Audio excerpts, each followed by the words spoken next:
مجھے کیا ہوا؟ میں اس اللہ کی پوجا کیوں نہ کروں جس نے مجھے پیدا کیا ہے، جس کی طرف میں نے لوٹ کر جانا ہے۔ اے قوم، تمہیں تو پیغام دیا کہ آؤ اللہ کی عبادت کرو، لیکن میں اپنی بات بھی تمہیں بتاتا جاؤں کہ میں بھی اس دعوت کو تسلیم کر چکا ہوں، میں اس دعوت کو مان چکا ہوں، میں اس دعوت پہ عمل کر رہا ہوں، میں اعلان کر رہا ہوں اس اللہ کی عبادت اور پوجا کا جس اللہ نے مجھے پیدا کیا اور جس اللہ کی طرف میں نے لوٹ کر جانا ہے۔ اَأَتَّخِذُ مِن دُونِهِ آلِهَةً اَأَتَّخِذُ مِن دُونِهِ آلِهَةً کہ اللہ کے علاوہ میں غیروں کو الہ پکڑوں، اللہ کے علاوہ کسی اور کو میں اپنا مشکل کشا و حاجت روا سمجھوں، اللہ کے علاوہ کسی اور کو میں اپنا داتا و دستگیر بناؤں، اللہ کے علاوہ کسی اور کا ایسی امیدیں لگا کر بیٹھوں کہ اگر اولاد نہ ہوئی تو یہ بابا دے دے گا، بیمار ہو گیا تو یہ پیر شفا دے دے گا، فقیر ہو گیا تو یہ تو ہے ہی غریب نواز جھولیے بھر دے گا۔ أَأَتَّخِذُ مِن دُونِهِ آلِهَةً إِن يُرِدْنِ الرَّحْمَنُ بِضُرٍّ لَا تُغْنِي عَنِّي شَفَاعَتُهُمْ شَيْئًا۔ اللہ کے علاوہ کیسے میں غیروں کو الہ پکڑوں؟ اگر اللہ کی طرف سے کوئی نقصان میرے نصیب میں لکھا ہو، ان کی شفاعت بھی مجھے فائدہ نہیں دے گی۔ اگر اللہ کی طرف سے کوئی مصیبت آنی ہو تو کسی دنیا میں کسی کی سفارش، کسی کی جاہ و حشمت، کسی کی قوت ایسی نہیں کہ وہ اللہ کی طرف سے آنے والے اس مصیبت اور غم اور دکھ کو ٹال سکے۔ اعلان کر رہا ہے قوم کے سامنے، قوم مشرک ہے، قوم رسولوں کی باغی ہے، یہ تنہ تنہا ہے، قوم کو دعوت دے کر پھر اپنا ایمان کھول کے بیان کر رہا ہے، انی اذا لفی ضلال مبین۔ اگر میں نے اللہ کو چھوڑ کر کسی اور کو الہ پکڑ لیا، کسی اور کی پوجا شروع کر دی، تعظیم کے نام پہ سجدے کیے، یا میں نے ان کے ساتھ وہ رشتہ جوڑا جو تنہا ایک الہ کے ساتھ جوڑا جاتا ہے، تو پھر نتیجہ کیا نکلے گا؟ انی اذا لفی ضلال مبین، میں تو کھلی ہوئی گمراہی میں گر جاؤں گا۔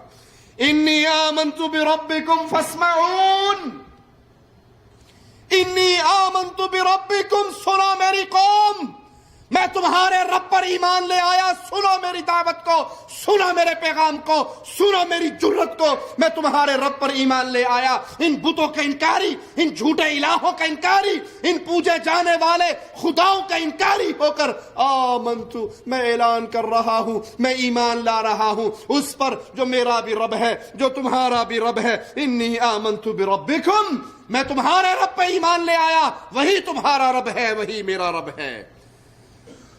قوم سے برداشت نہ ہوا، توحید کا یہ درس قوم سے نہ سکی، اللہ کے اس ولی کو شہید کر دیا گیا، قتل ہو گیا توحید کے راستے میں۔ اور اللہ کی قسم، کائنات پہ سب سے مبارک خون وہ ہے جو اللہ کے نام پہ گرتا ہے۔ پیارے بھائیوں، یاد رکھنا، موت ایکسیڈنٹ میں بھی آ جاتی ہے، آتی ہے یا نہیں؟ روڈ ایکسیڈنٹ پہ بندے مرتے نہیں دیکھے آپ نے کبھی؟ ہسپتال کے بستروں پہ تڑپتے ہوئے مریضوں کو کبھی نہیں دیکھا؟ موت آتی ہے یا نہیں؟ مبارک ہے وہ موت جو اللہ کے نام پہ آ جائے، مبارک ہے وہ موت جو مشرکوں کے ہاتھ سے لا الہ الا اللہ کا پیغام دیتے ہوئے آ جائے۔ یہ کتنی مبارک ہے کہ محمد کریم صلی اللہ علیہ وسلم نے خود دعا کی اپنے اللہ سے، اے اللہ میرا جی چاہتا ہے میں تیرے راستے میں شہید کر دیا جاؤں، پھر زندہ کیا جاؤں، پھر شہید کیا جاؤں، پھر زندہ کیا جاؤں، پھر شہید کیا جاؤں۔ قوم اس توحید کے داعی کا پیغام برداشت نہ کر سکی، قتل کر دیا اللہ کے لیے، شہید ہو گیا اللہ کے نام پہ، لا الہ الا اللہ کے لیے قتل ہونے والے کو ملا کیا۔ آئیے کلام الہی سنیے، قیل ادخل الجنہ قال یا لیت قومی یعلمون، یہ اللہ کے لیے اپنی جان لٹا گیا، قربان ہو گیا۔ اللہ مالک نے اپنی توحید کے راستے میں مرنے والے شہید کو اپنی جنتوں میں داخل کر دیا۔ یہ شہید جنت میں داخل ہو رہا ہے اور آواز کیا لگا رہا ہے؟ یا لیت قومی یعلمون بما غفر لی ربی وجعلنی من المکرمین۔ اے کاش میری قوم کو پتہ لگ جائے اس موت کے بدلے میں، توحید کے راستے پہ قتل ہونے کے بدلے میں اللہ نے میرے سارے گناہ معاف کر دیے، مجھے عزت داروں میں شامل کر دیا۔ اللہ جب بھی ہمیں موت دینا شہادت کی موت ہے، لا الہ الا اللہ کا پیغام دیتے ہوئے ہماری روح نکل رہی ہو، لا الہ الا اللہ کا درس دیتے ہوئے ہمارے اوپر موت طاری ہو رہی ہو۔ شہید نے کیا کہا سنا آپ نے؟ یا لیت قومی یعلمون، اے کاش میری قوم کو پتہ لگ جائے، بما غفر لی ربی وجعلنی من المکرمین، اللہ نے میرے سارے گناہ ہی معاف کر دیے اور مجھے اکرام والوں میں، انعام والوں میں، فائزین میں، کامیاب لوگوں میں، اہل جنت میں شامل کر دیا۔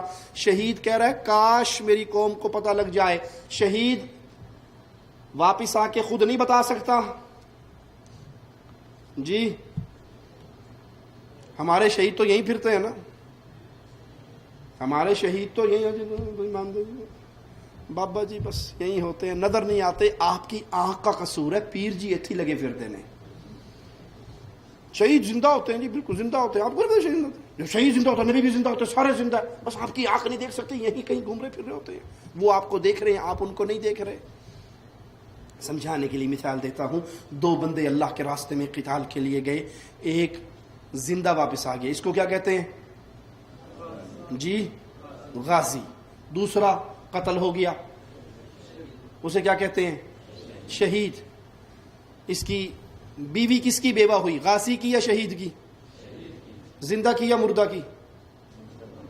جو مر گیا، جو قتل ہو گیا، جو شہید ہو گیا، اس کی بیوی بیوہ ہو گئی، بچے یتیم ہو گئے، وراثت تقسیم ہو گئی، ڈیڈ باڈی بن گئی، لاش کو اٹھا کے لایا گیا، ٹھیک ہے، سمجھ آ گئی؟ شہید ہونے کے لیے پہلے مرنا پڑتا ہے۔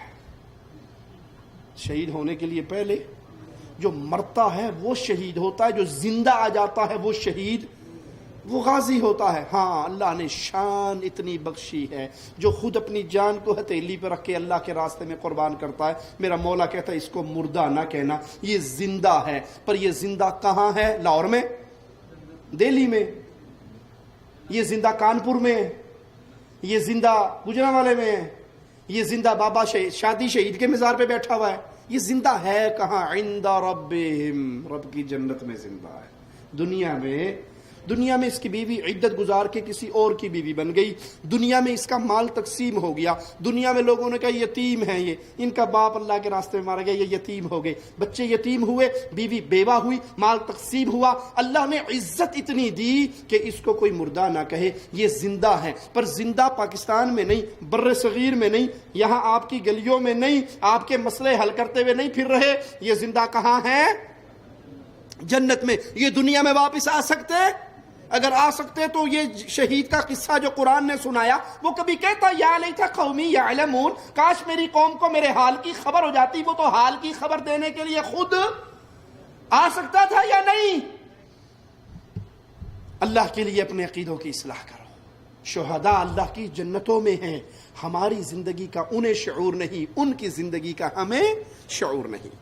جنت میں لے جانے والے اعمال میں سے ایک اور عمل، تنہائی میں آذان دینا، آذان کا جواب دینا، وہ عمل ہے جو انسان کو جنت میں لے جاتا ہے۔ انسان تنہا ہے کسی جگہ پہ اور وقت نماز کا ہو جائے، وہ کھڑے ہو کے آذان دے، نماز پڑھے، یہ عمل کتنا پیارا ہے، اللہ اس کے بدلے میں جنت دیتا ہے۔ آئیے ابو داؤد کے اندر یہ روایت حدیث نمبر 1203 سیدنا عقبہ بن عامر سے روایت ہے، فرماتے ہیں کہ رسول اللہ صلی اللہ علیہ وسلم نے فرمایا یعجب ربک من راعی غنم، اللہ تعالیٰ ایک بکریوں کے چرواہے کے حال کو دیکھ کر تعجب کرتا ہے، سبحان اللہ، وہ جو پہاڑ کی چوٹی پہ رہتا ہے اور یؤذن للصلاۃ ویصلی، جب نماز کا وقت ہوتا ہے آذان دیتا ہے، نماز پڑھتا ہے، تنہا ہے، اکیلا ہے، ساتھ کوئی نہیں ہے، بکریاں چرا کے گزارا کر رہا ہے، لیکن نماز کے وقت پہ اذان بھی دیتا ہے اور نماز بھی پڑھتا ہے۔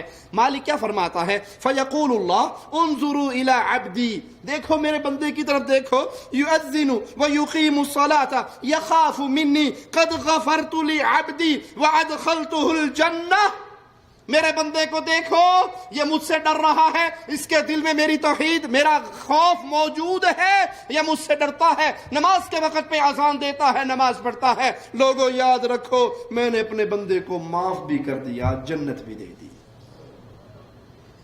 اگر آپ اس حدیث پہ غور کریں تو ہمیں کتنا درس مل رہا ہے۔